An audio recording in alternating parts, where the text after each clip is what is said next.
السلام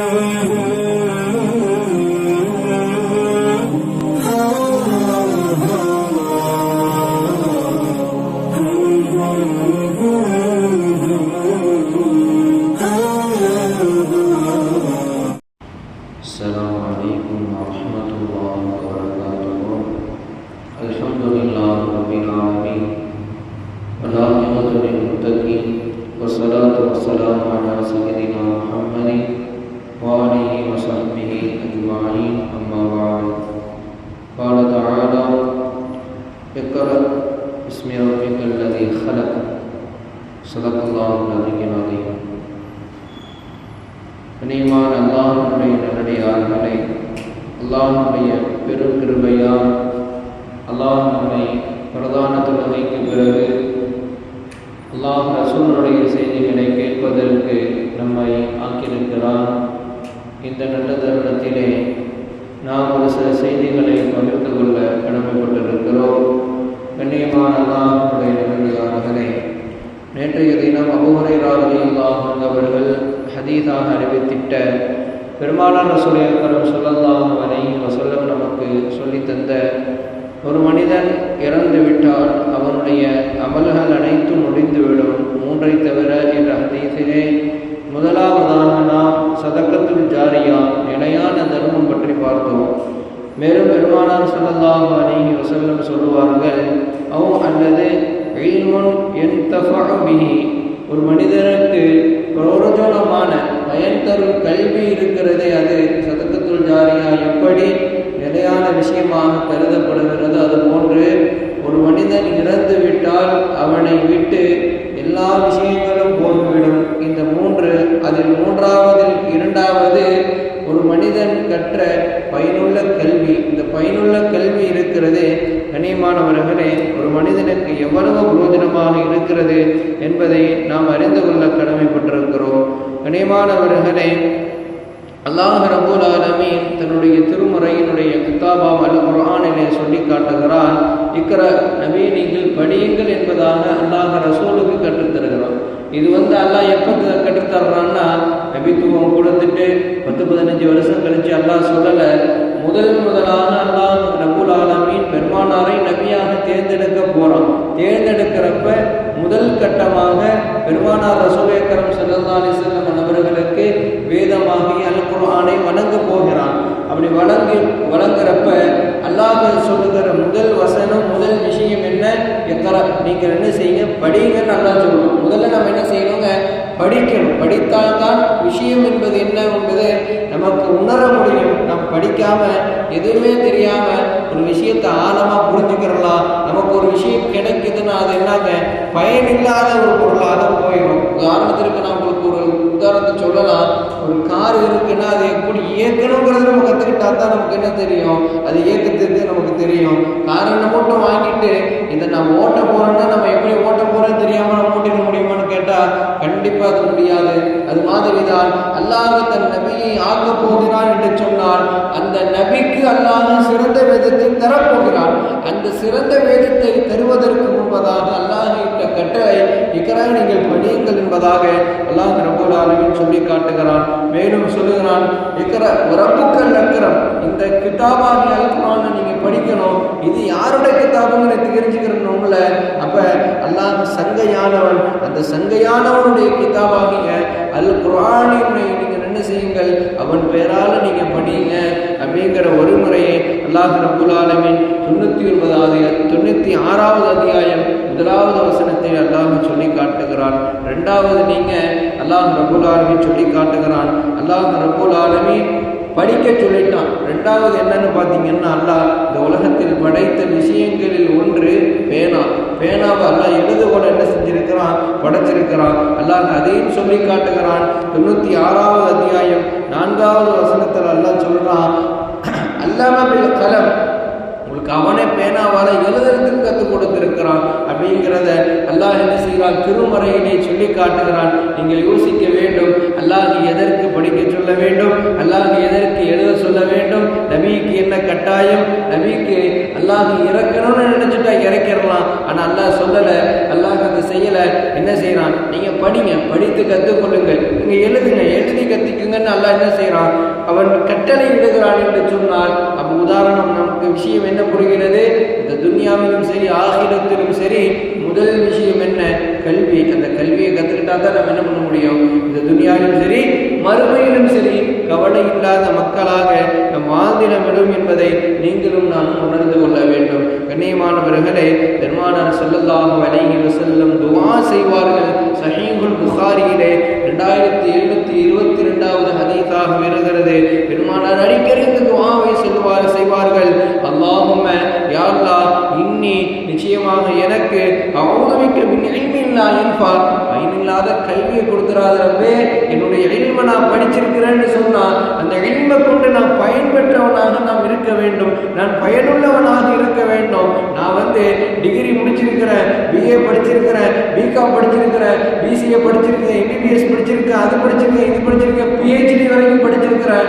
ஆனால் தொழ மாட்டேன், ஆனால் சகோதரர்களுக்கு மத்தியில் ஒற்றுமையாக இருக்க மாட்டேன், ஆனால் நான் ஈமான் என்னன்றது நான் எனக்கு தெரியாது. இதனால எந்த பிரயோஜனமும் இல்லை.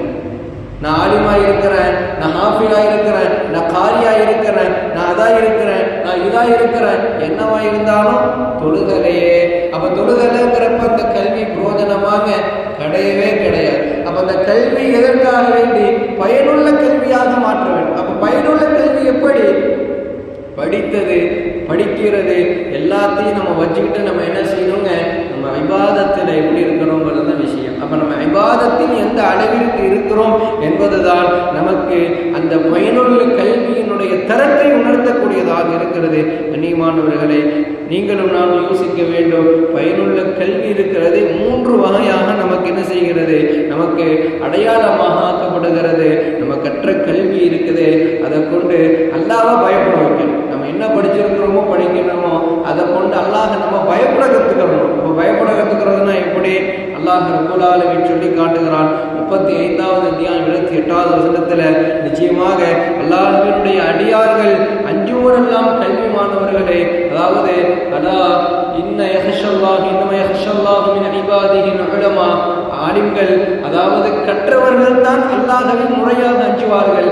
அல்லாஹ் எப்படிப்பட்டவன், அல்லாஹ் எத்தனையோங்கிறத தெரிஞ்சுக்கிட்டு அவனுக்கு என்ன செய்வாங்க? தகுந்த மாதிரி உண்டான பயத்தை வெளிப்படுத்துபவர்கள் தான் யார்? ஆலிம்கள். அதாவது மார்க்கம் கற்றவர்கள், அஜர்த்துமார்கள் அல்ல. எல்லாருமே இதில் கட்டுப்பட்டுறாங்க. அஜர்த்து மட்டும்தான் இதில் ஆலிம்கள்னா அஜர்த்து தான் அப்படிங்கிறது கட்டாயம் அல்ல, விஷயம் அல்ல. ஆலிம்கள் என்றால் என்ன? எல்லாத்தையும் கற்றுக்கிட்டவர்.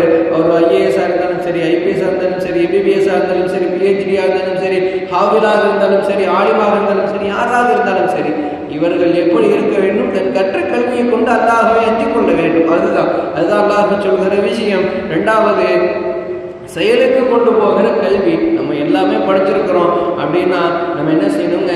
அந்த கல்வியை நம்ம செயல்படுத்தணும். உதாரணத்திற்கு நான் ஆலிம் படிச்சிருக்கிறேன்னா நான் என்ன செஞ்சிடக்கூடாது? 7 வருஷம் 8 வருஷம் உட்காந்துட்டு நம்ம என்ன செய்யறோம்? அந்த கிதாபு இந்த கிதாபு ஒரு நாளைக்கு 7 கிதாபுன்னு புரட்டி விட்டு 7வது வருஷம் 8வது வருஷம் பட்டம் வாங்கிட்டு நான் என்ன செஞ்சிடக்கூடாது? அல்லாஹ் அக்பர்னு வெளிநாட்டுக்கு போயிடக்கூடாது. வெளிநாட்டுக்கு போய் என் மனைவி மக்களுக்காக என்ன செய்யக்கூடாது? சம்பாதிக்கக்கூடாது. அதெல்லாம் செயல்படுத்தக்கூடிய கல்வி. எதற்காக படித்தோம் 7 வருஷம்? மார்க்கத்துக்காக. எதற்காக வேண்டி படித்த கல்வியை? மனிதர்களுக்கு மக்களுக்கு சேவை செய்வதற்காக, எளிமை பிறருக்கு கற்றுக் கொடுப்பதற்காக, மார்க்கத்தை பிற மக்களுக்கு கடத்துவதற்காக நம்ம படிச்சிருக்கிறோம். அப்படின்னா நம்ம என்ன செய்யணும்? ஒரு பள்ளியிலோ ஒரு மதரசாக்களிலோ இருந்து நம்ம என்ன செய்யணும்? நம்முடைய எளிமையை பிறருக்கு பரப்ப வேண்டும். நம்ம ஒரு எம்பிபிஎஸ்ஸாக இருக்கிறோம் அப்படின்னு சொன்னால் நம்ம என்ன செய்யக்கூடாது? வீட்டில் இருக்கக்கூடாது. நம்ம என்ன செய்யணும்? ஒரு ஆஸ்பத்திரியில் போய் வேலை பார்க்கணும். மக்கள் வருகிறவர்களுக்கு நம்ம என்ன பண்ணணும்? சாந்தமாக அந்யோன்யமாக பழகி அவங்களுக்கு மாத்திரையை ஊசியை கொடுக்கணும். எரிஞ்சு விடக்கூடாது, வீட்டில் இருந்துடக்கூடாது. அப்போ படித்த கல்வியை செயல்படுத்தணும். அப்போ தான் நமக்கு அந்த கல்வி என்ன செய்யும்? பயனுள்ள கல்வியாக மாறும். 3வது நான் சொல்லிய கடைசி அந்த விஷயம் கடைசியாக நான் சொன்னது வலது சாலிஹ், நல்ல பிள்ளைகளை உருவாக்குவது. நம்ம தான் படிக்கிறனாலும் சரி பரவாயில்ல, நம்ம பிள்ளைகளை நம்ம படிக்க வச்சோம். நம்ம பிள்ளைங்க நாளைக்கு நமக்கு என்ன செய்யுங்க?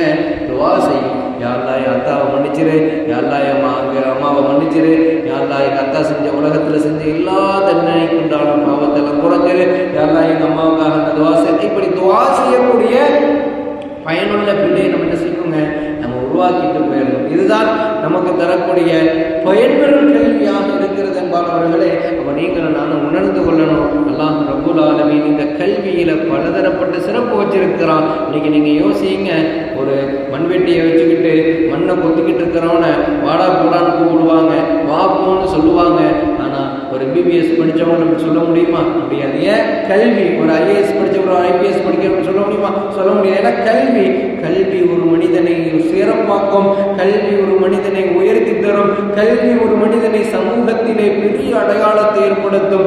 அவன் என்ன செய்ய வேண்டும்? தன் கற்ற கல்வியை பயனுள்ள கல்வியாக மாற்றிக்கணும். மக்கள் இவனை என்னதான் புகழ்ந்தாலும் சரி, என்னதான் பேசினாலும் சரி, இவனுடைய கல்வி இவனுக்கு பிரயோஜனமாக இருக்கும்படி நடந்தால் அந்த கல்வி அவனை கொண்டு உயரத்திற்கு சேர்க்கும் என்பதுதான் நிதர்சன விஷயமாக இருக்கிறது என்பானவர்களே. இரண்டாவது நான் சொல்லுவேன், கடைசியாக நான் சொல்லி முடிப்பேன், இந்த ஹதீஸுக்கு நான் முடிப்பேன். பெருமானார் ஸல்லல்லாஹு அலைஹி வஸல்லம் அவர்கள் இந்த துஆவை அடிக்கடி நமக்கு சொல்லி கற்றுக் கொடுத்திருக்கிறாங்க. இரண்டாவது அல்லாஹ் குர்ஆன்ல நமக்கு என்ன செய்யறான்? சொல்லி காட்டுறான். ரப்பி ஹப்லி மினஸ் ஸாலிஹீன். நம்ம இந்த துஆவை அடிக்கடி சொல்லணும். ரப்பி ஹப்லி மினஸ் ஸாலிஹீன், யா அல்லாஹ் நல்லோர்களுடைய கூட்டத்தில் நீ சேர்த்துரு என்பதாக நமக்கு என்ன செய்வாங்க? பெருமானார் ஸல்லல்லாஹு அலைஹி வஸல்லம் அவங்க துஆ செஞ்சிருக்கிறாங்க. அல்லாஹ்வும் இந்த துஆவை தன்னுடைய குர்ஆனில் என்ன செய்றான்? கொண்டு வர்றான். இரண்டாவது, கைருக்கும் மின் ஹியாரிக்கும், நீங்கள் தான் உங்கள் குடும்பத்தில் சிறந்தவர்கள் என்பதாக பெருமானார் ஸல்லல்லாஹு அலைஹி வஸல்லம் சொல்றாங்க. ஏன் சொல்றாங்கன்னு சொன்னா, நம்முடைய பிள்ளைகளை நல்ல மாதிரியாக நம்ம வளர்க்கணும். நம்ம ஒரு குடும்ப தலைவராக இருக்கிறோம்னு சொன்னா பொறுப்பற்ற தலைவராக நம்ம மாறிடக்கூடாது. அப்போ நம்முடைய பிள்ளைகளை நம்ம என்ன செய்யணுங்க? பயன்மிக்க கல்வியிலே நம்ம அவங்கள போக வைக்கணும். நமக்கு நாளைக்கு துஆ செய்கிற பிள்ளைகளாக நம்ம மாற்றிடணும். அப்படிப்பட்ட பிள்ளைகளை நம்ம வளர்க்கணும். அப்படிப்பட்ட பிள்ளைகளை நம்ம என்ன செய்யணும்? உருவாக்கணும். ஒரே ஒரு விஷயத்தை சொல்லி நான் முடிச்சுக்கிறேன். இப்ராஹிம் அலைஹிஸ்ஸலாத்து வஸ்ஸலாம் அவர்கள் தன் மகனை அறுக்க போனாங்க. அவன் நினைச்சிருந்தா என்ன செஞ்சிருக்கலாம்? புள்ள என்ன செஞ்சிருக்கலாம்? உன் வேலையை பார்த்துட்டு போய் எனக்கு தெரியும்னு சொல்லியிருக்கலாம். ஆனால் என்ன சொன்னாங்க? அத்தா, உங்களுக்கு என்ன கட்டளை? அல்லாஹ் உங்களை அறுக்க சொன்னானா அருங்க. பொறுமையாளர்களுடைய நேரத்தில் பார்த்துக்கலாம். பொறுமையாளர் நேரம்னா எப்ப? சொர்க்கத்தில். அப்பவே தெரிஞ்சு போச்சு, நம்ம இறந்து போனா நம்முடைய அமலுக்கு, நம்முடைய வேலைக்கு அல்லாஹ் நாளைக்கு சொர்க்கத்தை நமக்கு கொடுத்துருவான். அப்ப சொர்க்கத்தில் நம்ம அத்தாவை பார்க்க போறோம். அவ்வளவுதான் அல்லாஹ் சொல்லுகிற விஷயம். இந்த வசனம் இது. அந்த இப்ராஹிமை நாம் நண்பராக தேர்ந்தெடுத்ததுக்கான காரணம் என்ன? அவர் நமக்கு கட்டுப்படிந்தார், அவர் நமக்கு அடிபணிந்தார், அவருடைய பிள்ளை அழகாக வளர்த்தார். அதனால தான் அவர் என்ன ஆனார்? சிறந்த மனிதராக, சிறந்த நண்பராக ஆனார் என்பதாக குர்ஆன் நமக்கு பல விஷயங்களை பறைசாட்டுகிறது. எனவே அன்பான அல்லாஹ்வுடைய நல்லடியார்களே, நீங்களும் நானும் பயன்பெற்ற கல்வியோடு வாழ வேண்டும். அந்த கல்வியை கொண்டு அமல் செய்ய வேண்டும்.